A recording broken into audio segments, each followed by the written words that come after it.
ہمارے محلے میں ایک گھر کافی عرصے سے خالی پڑا تھا۔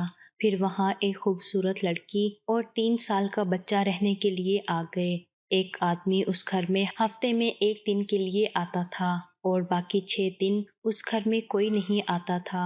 6 دن اس گھر میں اس لڑکی اور بچے کے چیخنے اور رونے کی آوازیں آتی، لیکن جس دن وہ آدمی گھر آتا اس دن نہ بچے کی اور نہ لڑکی کی کوئی آواز آتی۔ پھر ایک دن محلے کی عورتیں تنگ آ کر اس کے گھر وجہ معلوم کرنے چلی گئی اور اس لڑکی اور بچے کو دیکھ کر بھاگتی ہوئی الٹے پاؤں واپس گھر آ گئی، کیونکہ وہ لڑکی اور بچہ تو ہمارے محلے میں ایک مکان کافی عرصے سے خالی پڑا تھا۔ جو بھی کرائے پر لینے کے لیے آتا تو مکان دیکھ کر دوبارہ نہ آتا۔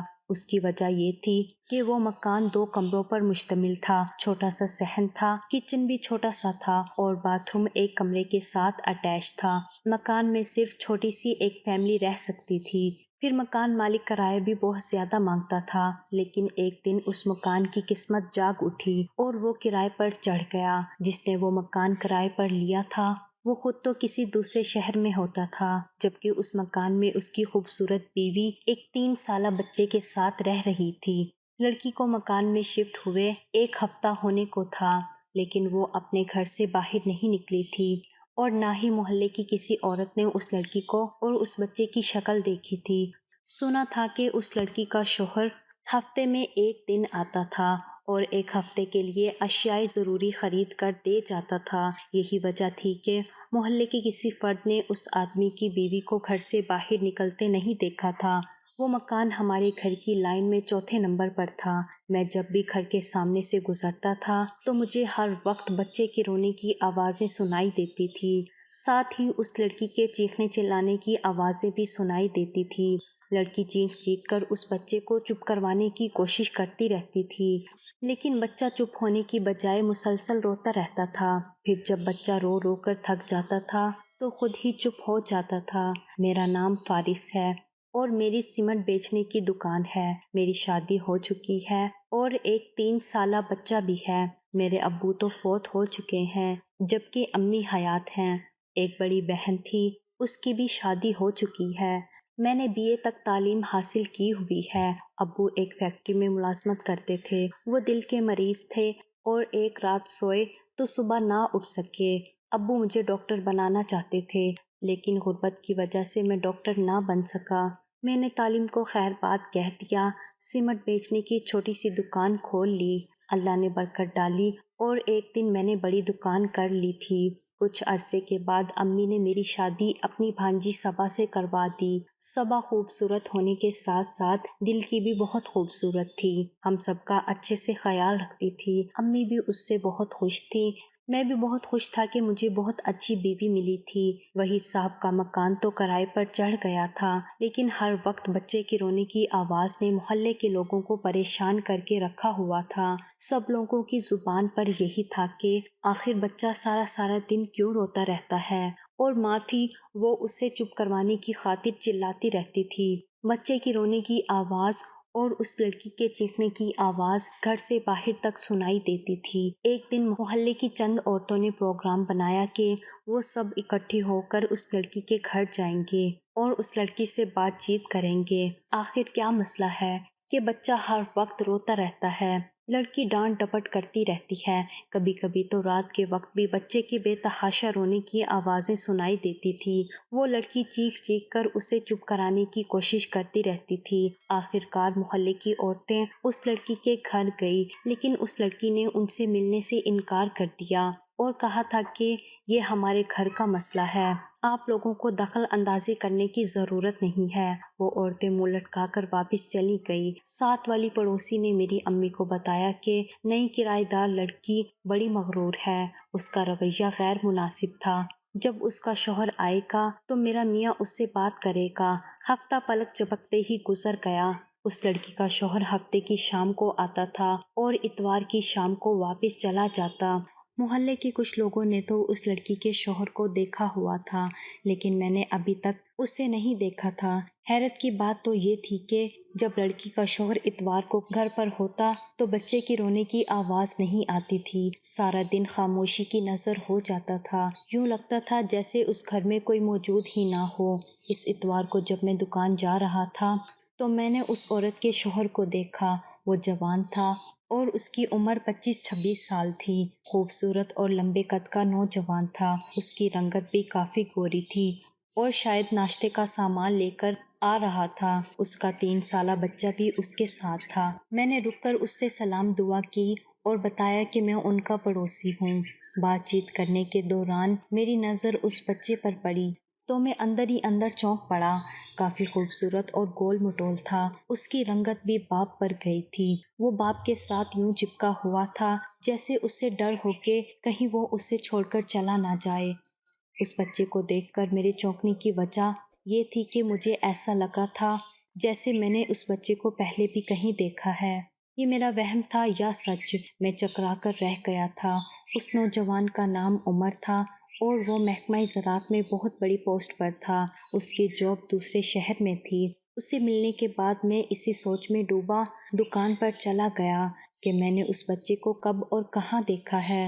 بہت سوچنے کے باوجود جب مجھے یاد نہ آیا تو میں نے ذہن کو جھٹکا اور آنے والے گاہک کو ڈیل کرنے لگا، اور شام جب میں گھر پہنچا تو امی کی زبانی پتہ چلا کہ محلے کے چند بزرگوں نے مل کر اس لڑکی کے شوہر عمر سے ملاقات کی تھی اور اس سے بتایا تھا کہ اس کا بیٹا ہر وقت روتا رہتا ہے اور اس کی ماں اس پر چلاتی رہتی ہے۔ دونوں کی آوازیں محلے میں گونجتی رہتی ہیں اور لوگ ڈسٹرب ہوتے ہیں۔ عمر نے معذرت بھی کی اور وعدہ بھی کیا کہ وہ اپنی بیوی کو سمجھائے گا کہ وہ بچے پر چیخا نہ کرے۔ اصل میں بچہ اس سے بہت زیادہ اٹیچ ہے، اس لیے اس کی غیر موجودگی میں اسے یاد کر کے روتا رہتا ہے۔ عمر کی بات کسی کے بھی پلے نہیں پڑی تھی۔ بچہ باپ کے ساتھ خاموش اور چپ رہتا تھا۔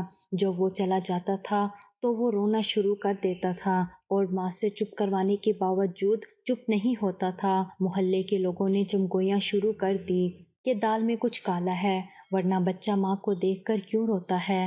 وہ ماں ہے، کوئی چڑیل تو نہیں جس کی شکل دیکھ کر بچہ روتا رہے۔ میں بھی جب بچے کو دیکھتا تو سوچ میرے دماغ پر حاوی ہو جاتی اور میں سوچنے لگتا کہ میں نے اس بچے کو کہاں دیکھا ہے۔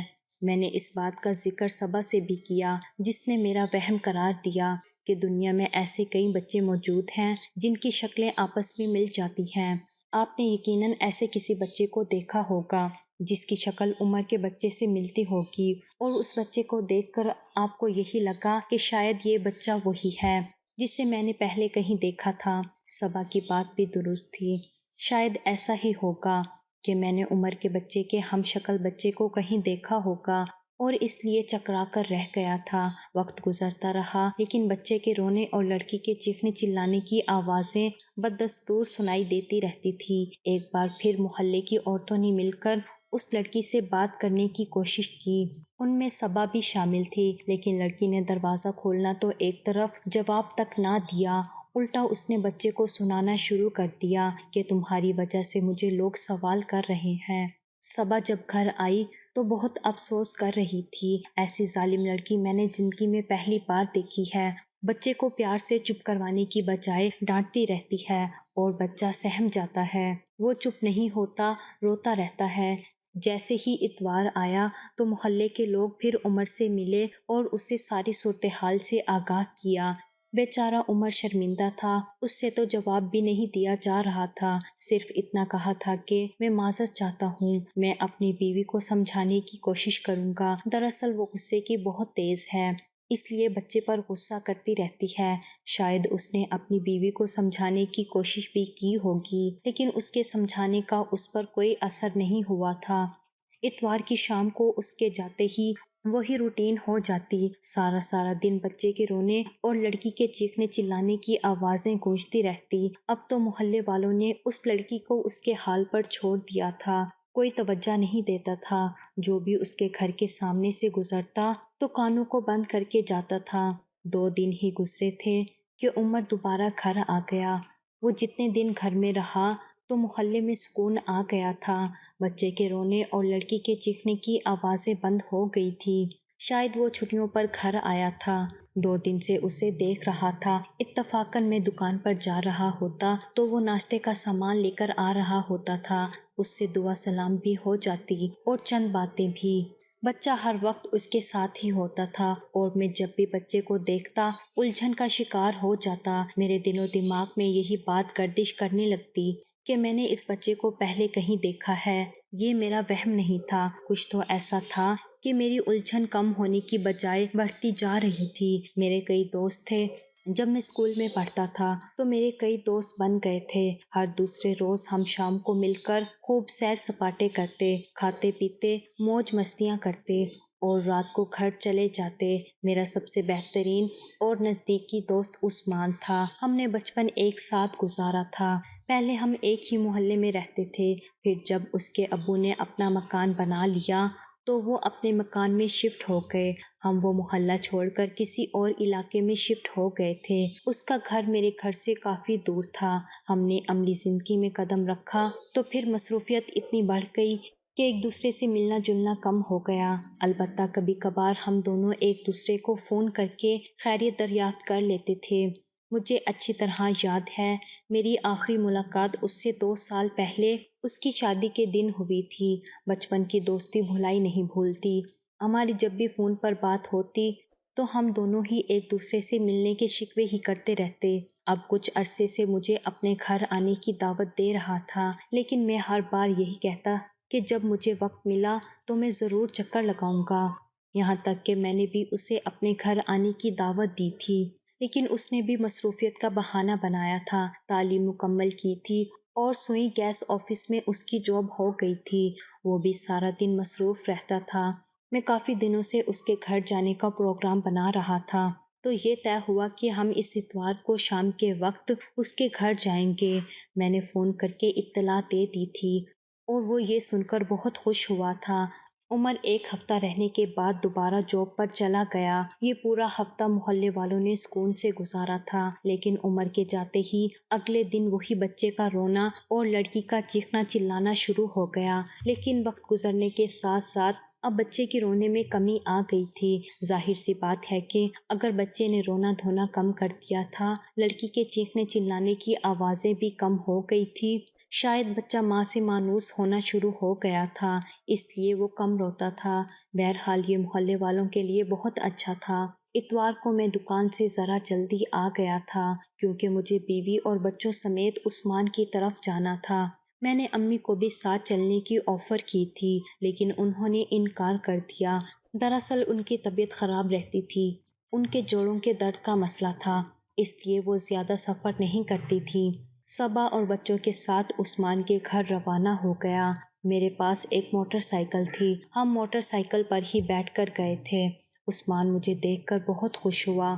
اس نے اپنی بیوی کے ساتھ ہمارا پرجوش طریقے سے استقبال کیا تھا۔ تقریباً 2 سال کے بعد ہماری ملاقات ہوئی تھی۔ وہ اپنی بیوی کے ساتھ اکیلا رہتا تھا کیونکہ اس کے والدین فوت ہو چکے تھے۔ ایک بھائی تھا، اس کی بھی شادی ہو چکی تھی اور وہ علیحدہ رہتا تھا۔ ایک بہن تھی، وہ کچھ عرصہ پہلے ہی وفات پا گئی۔ مجھے اس کے بارے میں اس دن ہی پتہ چلا تھا اور میں نے عثمان سے اظہار افسوس بھی کیا اور شکوہ بھی کہ تم نے مجھے کیوں نہیں بتایا کہ تمہاری بہن فوت ہو چکی ہے۔ اس نے کہا کہ میں نے تمہیں فون کیا تھا، لیکن تمہارا فون مسلسل بند جا رہا تھا، تم نے گھر بھی بدل لیا تھا، اس لیے مجھے تمہارے گھر کا بھی نہیں پتا تھا۔ بہرحال ہم ڈرائنگ روم میں بیٹھ گئے اور باتیں کرنے لگے۔ اسی دوران ایک بچہ وہاں آیا اور عثمان کی گود میں بیٹھ گیا۔ اس بچے کو دیکھتے ہی میں یوں اچھل پڑا جیسے میرے صوفے میں سے سپرنگوں نے نمودار ہو کر مجھے اچھلنے پر مجبور کر دیا ہو۔ میں آنکھیں پھاڑ پھاڑ کر اس بچے کو دیکھنے لگا کہ حواس باختہ ہو رہا تھا۔ مجھے یوں لگ رہا تھا جیسے میں ابھی بے ہوش ہو کر فرش پر گر پڑوں گا۔ وہ بچہ ہو بہو میرے نئے پڑوسی عمر کے بیٹے علی کا ہم شکل تھا، بالکل وہی نحن نقش، ویسے سر کے بال، یہاں تک کہ اس کا قد بھی اس بچے سے ملتا جلتا تھا۔ عثمان کو شاید بڑا عجیب لگ رہا تھا میرا یوں دیکھنا۔ ارے یار، ایسا کیا دیکھ رہے ہو؟ پہلے تم نے کبھی بچے نہیں دیکھے؟ میں نے اسے سراتی ہوئی آواز میں پوچھا۔ عثمان یہ بچہ کون ہے؟ تمہاری تو 2 سال پہلے شادی ہوئی ہے۔ اس نے میری بات کاٹ دی اور بولا، یار یہ میرا بھانجا علی ہے، میری بڑی بہن کا بیٹا، جس کی کچھ عرصہ پہلے ہی ڈیتھ ہو گئی ہے۔ اگر یہ اس کا بھانجا ہے تو وہ کون ہے؟ میری ہڑبڑاہٹ عثمان نے بھی سن لی تھی۔ تبھی اس نے پوچھا کہ کیا کہہ رہے ہو؟ اونچا بولو۔ میں نے عثمان کو ٹال دیا اور اس سے اجازت لی کہ کیا میں اس کی تصویر بنا سکتا ہوں؟ عثمان نے مجھے اجازت دے دی اور میں نے علی کی تصویر بنا لی۔ میں حیرت کے سمندر میں غوطے کھا رہا تھا۔ عمر کے بیٹے کا نام بھی علی تھا اور عثمان کے بھانجے کا نام بھی علی تھا۔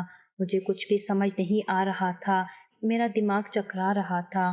عثمان نے مجھے پریشان دیکھا تو اس نے مجھ سے پوچھنے کی بہت کوشش کی، میں ٹال گیا۔ میں نے محسوس کیا تھا کہ علی بہت خاموش مگر خوش ہے۔ عثمان کو کوئی کام یاد آیا تو وہ علی کو وہیں بٹھا کر چلا گیا۔ مجھے اس بچے سے بات کرنے کا موقع مل گیا۔ میں نے اس سے پوچھا، بیٹا آپ کے ابو کا کیا نام ہے؟ علی پہلے جھکا، پھر توتلی زبان میں بولا، میرے ابو کا نام عمر ہے۔ اس کے منہ سے عمر کا نام سن کر میرے منہ سے ٹھنڈی سانس خارج ہوئی، ساتھ ہی الجھن بھی بڑھ گئی تھی۔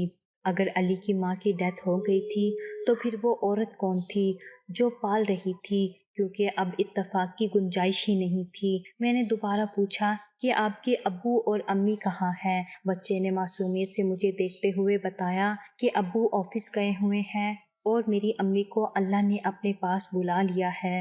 میری دوسری امی بہت گندی ہیں، مجھے ڈانٹتی رہتی ہے، مجھے مارتی بھی ہیں۔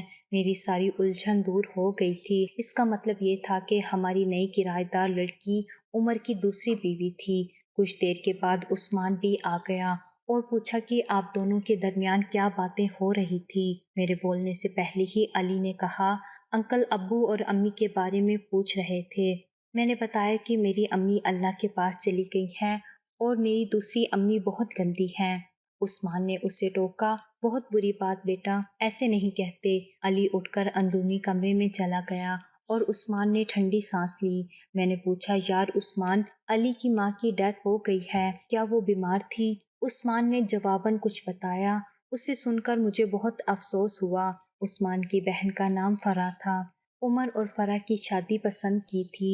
عمر فلرٹی نوجوان تھا، لڑکیوں کو بے وقوف بنانا اس کا مشغلہ تھا۔ وہ کسی ایک لڑکی کے ساتھ مخلص نہیں تھا۔ سوشل میڈیا پر اس کی بہت سی لڑکیوں سے دوستیاں تھیں۔ کیونکہ وہ خود بھی ہینڈسم اور ویل ایجوکیٹڈ تھا، اس لیے لڑکیاں اس کی شخصیت پر مرتی تھیں۔ بہت سی لڑکیاں اسے شادی کرنے کی خواہش مند تھیں۔ فرح سے شادی کے بعد بھی لڑکیوں سے فلرٹ کرنے سے باز نہیں آیا۔ ایسا نہیں تھا کہ اسے فرح سے محبت نہیں تھی، فرح کو بھی بہت چاہتا تھا، لیکن اپنی عادت سے مجبور تھا۔ یہاں تک کہ اس کا بچہ بھی پیدا ہو گیا۔ اس کے باوجود اس نے لڑکیوں سے دوستیاں کرنا ترک نہ کیا۔ اس کی محکمہ زراعت میں اونچی پوسٹ پر جاب تھی اور پیسے کی ریل پیل تھی۔ عمر اپنے والدین کی اکلوتی اولاد تھا، اس لیے بگڑا ہوا تھا۔ شادی سے پہلے بھی اس کی کئی لڑکیوں سے دوستیاں تھیں۔ فرح عمر کی ماموزاد کزن تھی۔ دونوں ایک دوسرے کو پسند کرتے تھے۔ فرح عمر کی فلرٹ کرنے والی عادت سے ناواقف تھی۔ دونوں کی محبت وقت گزرنے کے ساتھ ساتھ پروان چڑھتی رہی اور پھر فرح کے مجبور کرنے پر عمر نے اپنا رشتہ بھیجا۔ ماموں نے فوراً قبول کر لیا، لیکن عمر کی عادت نہ گئی۔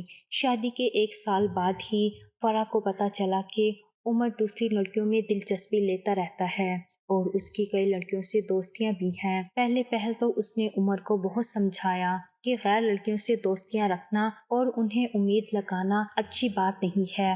تم ایک بچے کے باپ بن گئے ہو، اس لیے ایسی حرکتوں سے باز آ جاؤ۔ عمر ہنس کر ٹال دیتا اور کہتا کہ مجھے تمہارے علاوہ اور کسی لڑکی سے محبت نہیں ہے، وہ مجھ میں دلچسپی لیتی ہیں، اس لیے میں بھی ان سے فلرٹ کر لیتا ہوں۔ وقت گزرتا رہا اور فرح عمر کی اس عادت سے تنگ ہوتی رہی، یہاں تک کہ کبھی کبھی ان کے درمیان غیر لڑکیوں کی وجہ سے لڑائی جھگڑا بھی ہو جاتا تھا۔